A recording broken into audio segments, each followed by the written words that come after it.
হচ্ছে, এই গুয়া তো সারা বাংলাদেশে বানাই দিছি। ইনশাল্লাহ এই গুয়া রেখে আর আসতে দেওয়া যায়?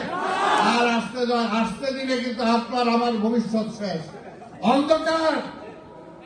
5ই আগস্ট থেকে শেখ হাসিনা পলাইছে, পালানোর আগে কত গণহত্যা করছে, তার বিচার হবে না?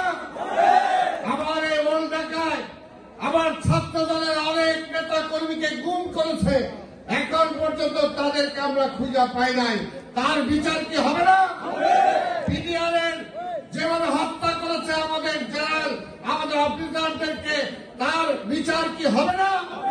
শেখ হাসিনার বিচারের পরে আর থাকবো কয়দিন? আপনার দেখেন আওয়ামী লীগের এই নেতা কর্মী যারাও এখনো আছেন, আল্লাহর রাস্তে ভালো হয়ে যান।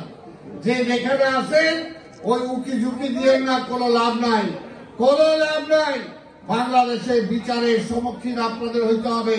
অনেক বছর কষ্ট দিচ্ছেন জনগণকে, এখন জনগণকে একটু শান্তিতে থাকতে দেন। আজকে যে এই সভায় আমি সবাইকে ধন্যবাদ জানাই। মোস্তাক এই এলাকার ছেলে, মোস্তাক অবশ্যই আমি তাকে ধন্যবাদ দেব যে আজকে যে দিন এই অবস্থায় আজকের এই পুরনো ঢাকায় মোস্তাকের মতো ছেলেরা যে আজকে যে দিন পতাকা তুলে ধরে রাখছে, আমি সেটার জন্য আমার ব্যক্তিগত পক্ষ থেকে আমি তাকে ধন্যবাদ জানাই। এবং আগামী তো এই দলের ছেলেগুলোকে আমাদের সামনে এগিয়ে নিয়ে যেতে হবে। আর এবং আমরা যখন দেশে যুদ্ধ করছি, যুদ্ধে যাই, তখন এই মোস্তাকের চেয়ে আরো অনেক কম বয়স ছিল।